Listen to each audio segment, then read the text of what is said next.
I guess this is part two, and I think what I wanted to tell you is that for some reason my phone is cutting off only after 5 minutes of videotaping. It shouldn't, so I just called T-Mobile and try to find out why it's doing that. But I was talking about how wonderful life is, because God knows I should have been gone a long time ago. You know, I have put myself in situations. I've had a gun in my mouth and told them to shoot me because I didn't want to go home and tell Diana and John and Janelle that I spent the rent money again. There were a number of times that I have been counted out. You know, if I was in school, it'd probably be voted most likely not to see the age of 21. You know, but it's just.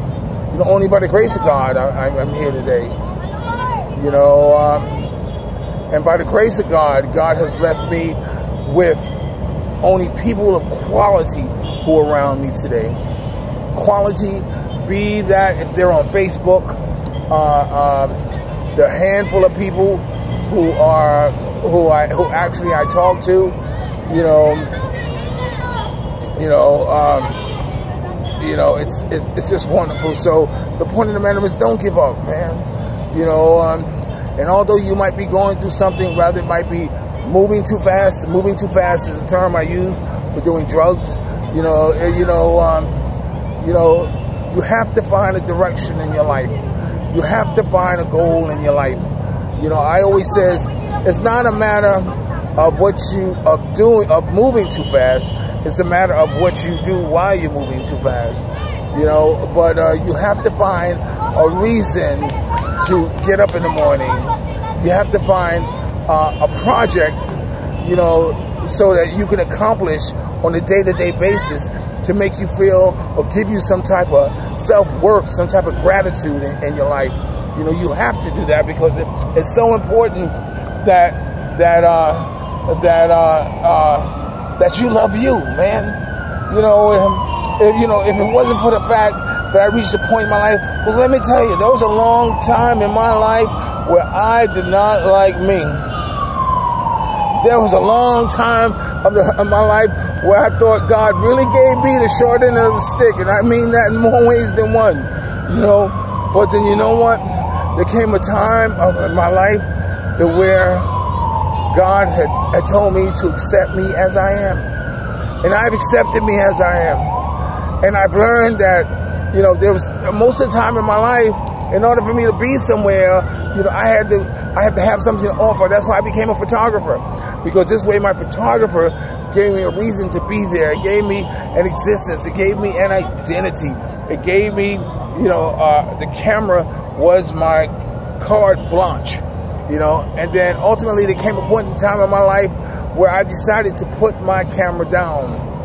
And when I put my camera down and I went to those places, or when I go to clubs or go whatever, I was lost, man. I had no identity. I didn't know how to talk to anyone. I didn't know how to push up on a girl, least of all, someone wanted to push up on me. So I had to learn to love myself for who I am. I remember when I got out of prison in 1999, which is also, whenever I say that, I have to say that, in which I haven't had a pair of handcuffs on me since.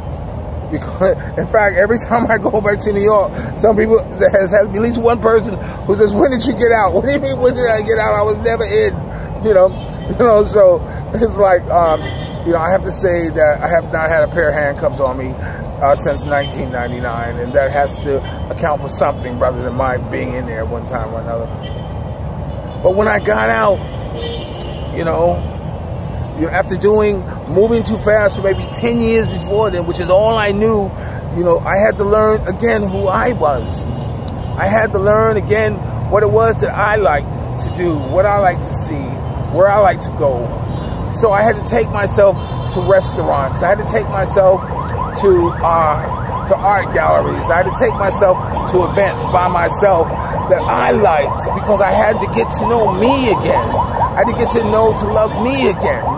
Yeah, I went to Alfred Hitchcock Festival and watched all the Alfred Hitchcock movies. but the whole idea is that, you know, if you put that shit down, it's not an easy thing to do. But let me tell you something, you know, I didn't start moving too fast till I was 30 years old. And that's 30 years of life I had where, you know, I grew up wanting to pursue something. I was looking at people who were role models in my life, who I wanted to emulate. You know, I had people who went to work every day and had a job, a profession, and what have you. So there was examples in my life. Today, for the past 2 generations, which is every 20 years, so the past 2 generations, the past 40 years, it hasn't been like that. Because of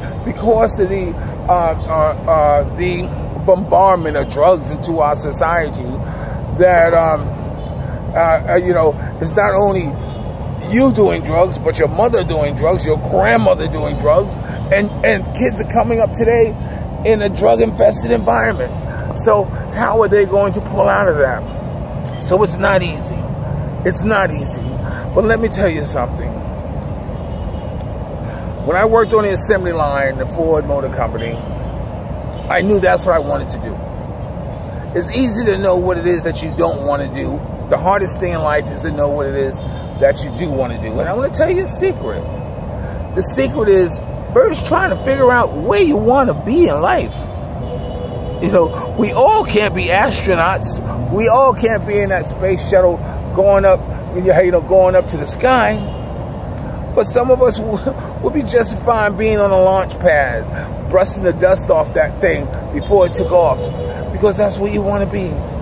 So first find out, like I wanted to be in the entertainment business. I couldn't sing, act, dance, or tell jokes, or, you know, any of that stuff, but I wanted to be in the entertainment business.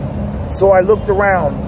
I looked around the entertainment business and tried to find a profession that would take me where it was I wanted to be. And I saw photography. I saw photography as a vehicle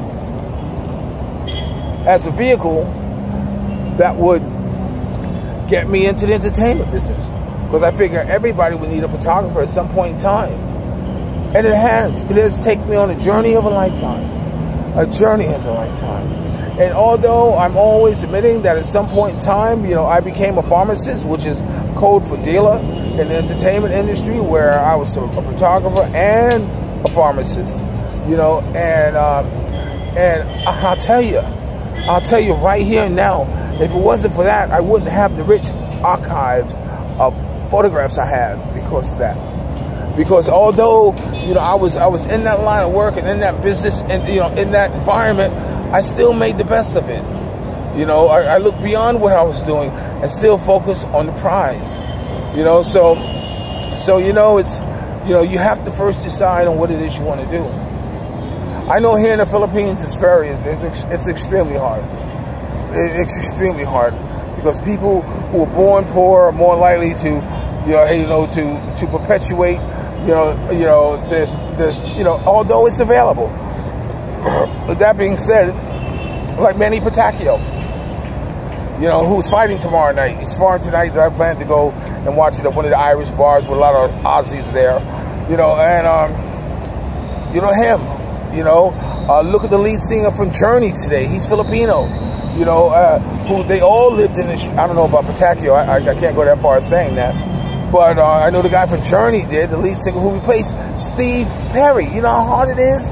Do you know how hard it is for a singer to replace Steve Perry? Oh my God, that's my all-time favorite male singer next to Steve Tyler. I always said if I was gay, Steve Tyler would be my man. But no one can sing like Steve Perry. And to be able to replace him, is phenomenal. And so anyway, it's hard coming up. It's hard to move from a country or a place in life where the opportunities aren't there. That's why I say the United States, it's a wonderful country. You can do and be anything you want to be, providing that you take advantage of the opportunities that are there for you. Now there is a train of thought to make sure before you reach 18 that you have a record, and that eliminates you from the military. That eliminates you from social services. That eliminates you from, voting, although that's not true because I vote. It eliminates you from a lot of programs that would ordinarily help you. But no one's telling you this. No one's in there, pitching for you to. I think the worst thing that happened to the United States is that they stopped the draft. A lot of people may disagree, but when they stopped the draft, it took, when a man became 18 years old, he knew that he was going into the military. He got 3 hots in a cot, and he toured the world, and he made money at the same time. Now it's a volunteer army, you got to get, which is cool, but for God's sakes, man, just think, if we had the draft, the police wouldn't be so hard on the young brothers who are out there today because they know how important they are to the security, to the independence and freedom that we have in the United States. It wouldn't be like that, point blank period, because you'd be looked at as an asset. I remember when you got into trouble, you went before the judge said, look, you have 2 choices. You have 2 choices. Go in the military or go to jail. What do you want to do? You know what I'm saying? I'll go in the military. Of course you would. It was unfortunate that the Vietnam War, left a bad taste in our mouths.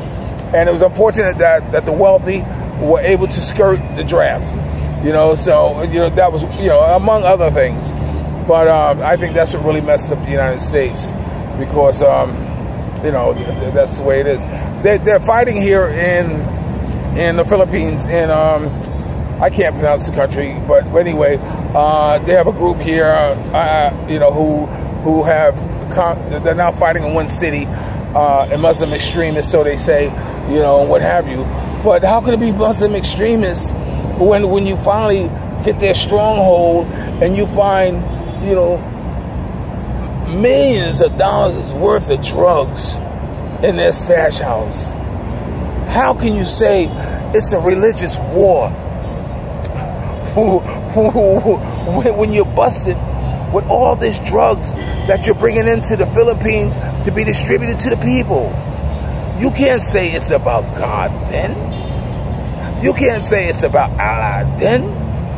Or you can say it's about you using this, this opportunity to create havoc in this town while you come to this country with all shipments of drugs and, in my opinion, bury it throughout the Philippines.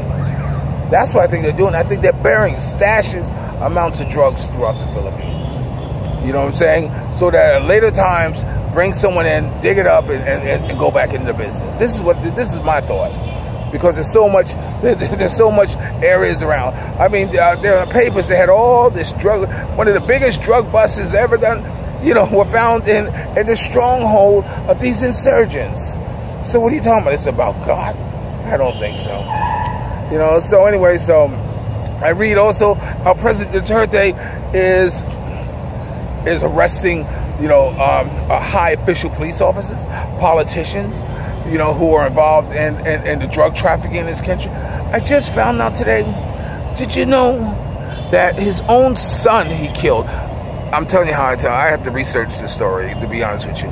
But he killed his own son because his son was involved with drug trafficking in this country. You hear that? He didn't arrest his son and send him to rehab. He saw his son as a threat to what he was trying to do here for the people here in the Philippines. And he was killed. So with that being said, I don't want it to cut off again. I'm watching the clock. It's going to cut off in a moment. I just want to do a part 2 to what I'm saying because it cut off. This is Gerard. Happy 4th of July to all of you. I don't think I said it or not, but I'm going to the Pacquiao fight tomorrow, although he's fighting today, and watching amongst the Aussies. But anyway, remember, dreams are nothing more than plans awaiting action. Good luck, Pacquiao. I'll learn how to say your name just like I learned how to say the birthday. Good luck to you in your fight tonight. This is Gerard, Editor-in-Chief of Filipino Soul. Remember, dreams are nothing more than plans awaiting action. Never disrespect the elderly, don't always pull someone up. And sometimes you're the only one that can see your vision. And the best revenge in life is to live good. I'm living good today. I hope you are too. And if you're lucky enough to have a woman like I have, As Ollie Woodson, former lead singer of The Temptations, would say, treat her like a lady. I'll talk to you later.